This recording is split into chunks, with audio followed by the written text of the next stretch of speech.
여러분 반갑습니다. I'm Kwon So-hwa and this is K-Culture Dive. Join us in exploring everything in Korean culture from K-entertainment to AI news, K-culture and photos. And for our K-Correspondent segment today, we go over to Germany to talk about the growing popularity of K-food. And with that, let's dive in. Joining us this Wednesday is Walter Lee. Walter, happy Wednesday, happy hump day. Happy hump day, Soa, and hello to everyone joining us on K-Culture Dive today. I'm Walter Lee, here to co-host alongside Soa and, of course, bring you the latest in K-entertainment stories. Okay, first up, Walter, let me teach you a lesson. Or okay. you're going to teach us a lesson on the drama Teach You a Lesson or 참교육. So what's new about it? Yes, indeed. I was scared then. I thought you were like scolding me like a teacher. Like Kim Moo-yeol in the drama? Exactly. But yes, Netflix's drama Teach You a Lesson has stayed at the top of the global charts in its second week of release, maintaining its position as the streaming platform's #1 non-English TV show. After premiering on June 5th, the series shot straight to the top of the non-English TV rankings within just 3 days of its release. Now, according to Netflix's official site, Taram, and the latest Netflix Top 10 rankings released on Wednesday, Teach You a Lesson recorded 21.1 million views between June 8th and 14th. This is actually almost 3 times more than its debut week of 6.4 million views. Now, Teach You a Lesson ranked #1 in 46 countries, including here in South Korea, Turkey, and Brazil, while also placing in at least the top 10 in 91 countries worldwide. Wow, no wonder that Forbes actually called it potentially one of the best dramas of the year. But Walter, next up, we're talking K-films with especially a Korean historical film turning many heads. Yes, indeed we are. So, historical drama Winter Orchid or Arirang, and also the zombie horror film that we've been talking about a lot, Colony or Guntae, have been invited to the 25th New York Asian Film Festival, with Colony actually set to open the film festival, which runs from July 10th to the 26th. However, Winter Orchid is drawing significant attention ahead of the festival. The film actually attracted more than 30,000 moviegoers during its theatrical run, achieving notable box office success for an independent art house production. Now, set in Jeju in 1948, Winter Orchid follows a young mother and her daughter as they desperately flee government forces through the mountains amid the tragic events of Jeju April 3rd or Jeju 4-3 incident. In addition, at the suggestion of the production company Whenever Studio, an exhibition related to the Jeju 4-3 incident, organized in cooperation with the Jeju 4-3 Peace Foundation, will be held in New York during the festival. And attention is now focused on whether Winter Orchid's invitation to the New York Asian Film Festival will serve as another opportunity to introduce historical significance of Jeju 4-3 to the global audience. So Walter, from K-dramas to K-films, why don't we end with K-pop? Sounds like a plan. So yes, BTS and LE are both making waves on Billboard's major US charts. Now, BTS is enjoying another impressive week with Swim, the main track from the group's latest album, Arirang, now at 43 on the Billboard Hot 100. Even more impressively, the song has spent 12 consecutive weeks on the chart, cementing its status as one of the biggest tracks of the year. Now, the track also climbed to #2 on Billboard's global excluded US chart, while Arirang continued its strong run with #7 ranking on the top album sales chart. Meanwhile, LE are showing remarkable staying power on their own. The group's second studio album, Pure Flow Part 1, stayed on the Billboard 200 for a third week, ranking number 177 on the latest chart. The album also secured #3 on the World Albums chart and #18 on the top album sales. All right, great achievement there. Walter, thanks for those updates and stick around. Will do. And now we move on to our AI anchor Arirang for more on the culture front. Arirang. Thanks, Swa. Here's your AI guide to the latest cultural headlines from Korea. Let's begin with our top story.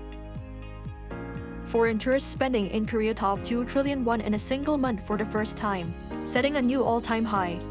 According to the Korea Tourism Organization's analysis of foreign credit card spending, overseas visitors spent a record 2.12 trillion won, or more than $1.4 billion in the country in May.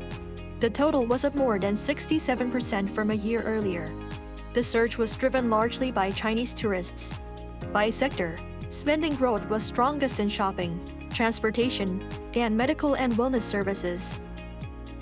The Gangneung-Danoje, a UNESCO Intangible Cultural Heritage of Humanity often dubbed the Festival of 1,000 Years, has kicked off in Gangneung, Gangwon-do Province. One of Korea's representative traditional festivals, Danoje is held around Dano, the 5th day of the 5th month of the lunar calendar, to pray for a good harvest and the well-being of local communities. This year's festival features 72 programs across 13 categories, including ancestral rites, shamanistic rituals, large-scale traditional marketplaces, intangible heritage performances, and folk games. Underscoring its growing international profile, the festival has also expanded its overseas guest performances with artists from 5 countries, including the Philippines, Thailand, and China, taking part. The festival runs through next Monday. Felix of the K-pop group Stray Kids has been chosen to help promote the beauty of hanbok to the world. The Culture Ministry announced that Felix will serve as the model for its 2026 Hanbok Wave campaign to showcase the elegance and craftsmanship of Korea's traditional attire. Now in its 7th year, Hanbok Wave is a government-led initiative that collaborates with Korean wave stars to globally promote hanbok, while supporting overseas expansion of promising Korean brands. The ministry will select 5 small and mid-sized hanbok brands to take part in the campaign alongside Felix. Their promotional content will be featured on digital billboards and other marketing platforms in major cities worldwide, including New York City, Paris, and Milan. That's all from me. Turning now to a quick look at more K-culture stories making headlines today.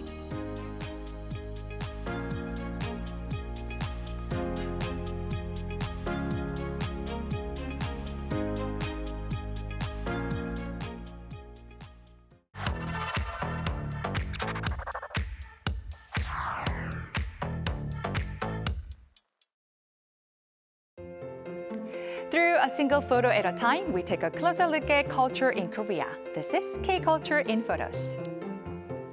Here it says 우산. It means umbrella. It's one of the most familiar sights during Korea's summer season. In this photo, a woman in light summer clothing walks across the street with an umbrella in hand. It's a scene Koreans see every summer and a reminder that the season has arrived once again. And sometimes it's needed without warning. Sudden downpours are a common part of summer. Strong winds and heavy rain can send people hurrying for cover, while umbrellas sway and struggle against the weather. In moments like these, having one nearby can make all the difference. In the streets, you'll notice a colorful variety of umbrellas moving through the crowd. Different shapes, sizes, and designs help turn a rainy day into something a little brighter. Whether waiting for a bus, crossing the streets, or making their way home, people across Korea share one thing during the summer months. An umbrella is rarely far away. What do you notice about the scene? It's a bright, sunny day, yet many people seem to be carrying umbrellas. Look a little closer. They're not umbrellas for the rain. They are parasols.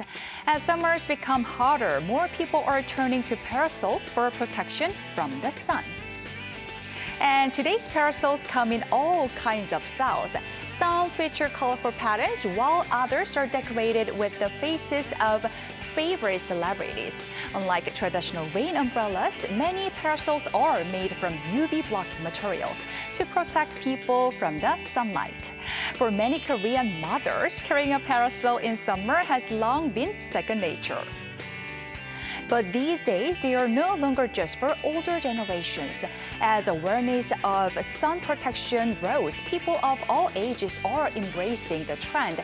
In some cities, residents can even borrow parasols through smart rental services using a QR code. And there's even a map to help users find the nearest rental spot, making it easier than ever to stay cool under the summer sun. Hanbok, Korea's traditional clothing, is evolving in new and exciting ways. At Gyeongbokgung Palace, it's easy to spot visitors dressed in colorful hanbok.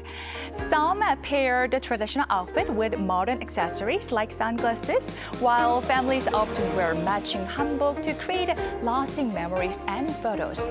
But hanbok is no longer seen only at historical sites. Recently, designers showcased hanbok-inspired creations at a fashion show in Rome, highlighting the elegance and versatility of Korea's traditional attire on the international stage. And now, hanbok is reaching even bigger audiences. Take a look at this World Cup opening ceremony performance. The dress worn by singer-songwriter Lee Jae on stage draws inspiration from hanbok, incorporating elements of its flowing silhouette and graceful design. From palace courtyards to global runways and major international events, hanbok is evolving beyond tradition. These may look like familiar Korean snacks, but take a closer look. That isn't a custard cake or chewy milk candy. They're actually perfumes inspired by popular treats. And what appears to be a fishy-shaped snack package turns out to be a hand warmer. And it doesn't stop there. Classic snacks are being reimagined as bag charms, earphone case accessories, and even pencil cases. They look so realistic that you might mistake them for the real thing. Some have even become keyboards, turning beloved treats into playful desk accessories. And the trend has expanded into sports as well. KBO teams have teamed up with famous snack brands to create special merchandise combining two things many Koreans love, baseball and snacks. It's a clever example of how familiar products can spark nostalgia while finding a whole new place in everyday life. Each image reveals how the most familiar things can inspire new trends in Korea.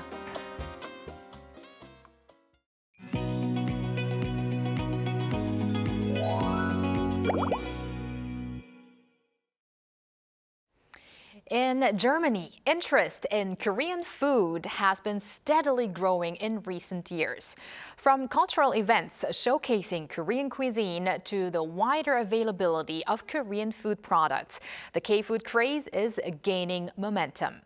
Today, we'll speak with a content creator who introduces local supermarkets and food culture to learn more about the K-food boom in Germany. We are now connected with An So-mi. Hello, So-mi. Hello, So-mi. Hi.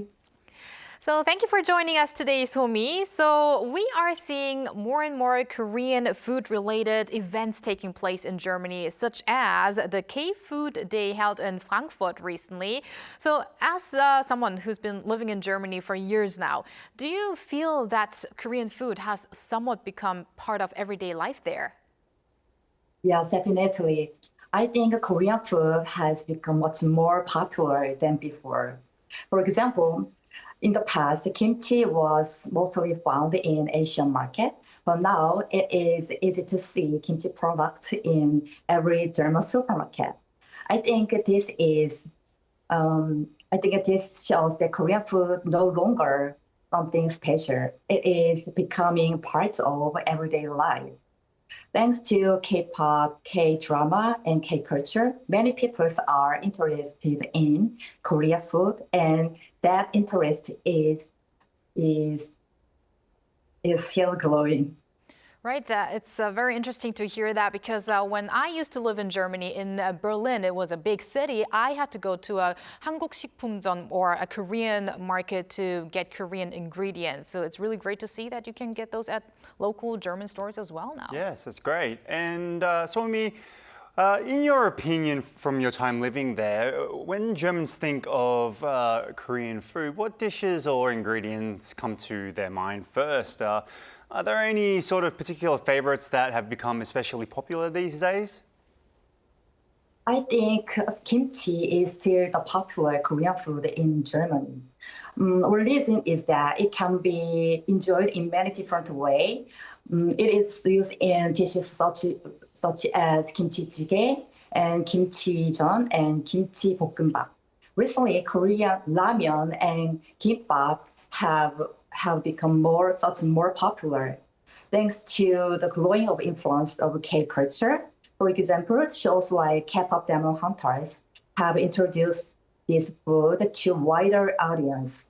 I also see more Korean restaurants opening across Germany, which reflect the growing interest in K-culture.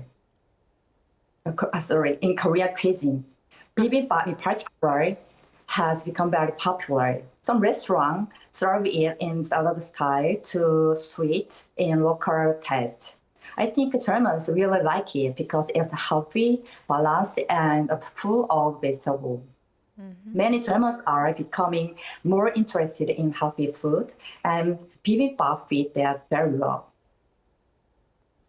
Right. I mean, as I earlier mentioned, I had to go to a Korean store to buy Korean food, and you would only see Korean customers there and not many Germans. But now Germans have that interest in Korean food, and so we would like to know how easy actually is it to find Korean food products in German supermarkets today? And compared to the past, have you noticed any new Korean products entering the market or maybe significant growth in the availability of Korean food items? Yes, it is much easier than before. Korean food are no longer limited in Asian supermarket. Today, many German supermarkets sell Korean kimchi, ramen, and even Korean seasoning. And some German supermarkets sell beef prepared Korean bulgogi style. Because I am creating content about German supermarket products, so I visit them very often, almost every day. So I can clearly see that Korean products are more familiar every year. And this shows that Korean food are becoming more familiar in Germany and more accepted in Germany. I see. Right, and we said that you're a content creator, and in your content, you often introduce Korean foods and ingredients by actually comparing them to similar German dishes or substitute ingredients. Now, are there any German foods or ingredients that help locals feel a sense of, let's say, maybe familiarity with Korean cuisine? On the other hand, though, what Korean food tends to surprise Germans the most? While introducing German supermarket products, I often think about the Korean food because I realized that Korea and the German food are more similar than I expected. Like, for example, Korea have kimchi, Germans have sauerkraut. Both are traditional fermented foods that play an important role in every meal. So that's why I started creating Korean food with German ingredients. And the other hand, many Germans are surprised by Korean food that they never seen before. In my experience, many Germans are surprised by Korean dishes namu, the vegetable in bibimbap. They cannot believe vegetable can taste so tasty. And they are curious about duck rice cake. When I explain about the duck, it is made from rice. They think the texture very interesting. So this experience shows that how diverse and unique Korean food can be. And Somi, I couldn't help but notice in the video that we just saw, Sahne or some kind of cream, German cream, was that mixed with tteokbokki together? I think that looked Yes. very unique. Yes, so Yeah. very interesting. I'm going to try that out myself. But Somi, a lecture on Korean temple cuisine was recently held in Berlin. And beyond popular foods like kimchi and buldak ramen, Do you think interest in Korea's traditional food culture is also growing among Germans? Yes, I think so. Because many people first discover Korean food through Korean kimchi, Korean ramen, and Korean fried chicken. But now many people really want to learn about Korean food and culture. For example, in Germany, almost every city has a local community center, such as VHS. From this year, they have begun offering Korean cooking class, including classes on how to make kimchi and learn about fermentation process. I think this is a good sign that many people are interested, not also not sorry, many people interested in not only in eating Korean food, but also in learning how to make it. So many people are interested in culture behind food, Korean food as well. So I think interested in Korean traditional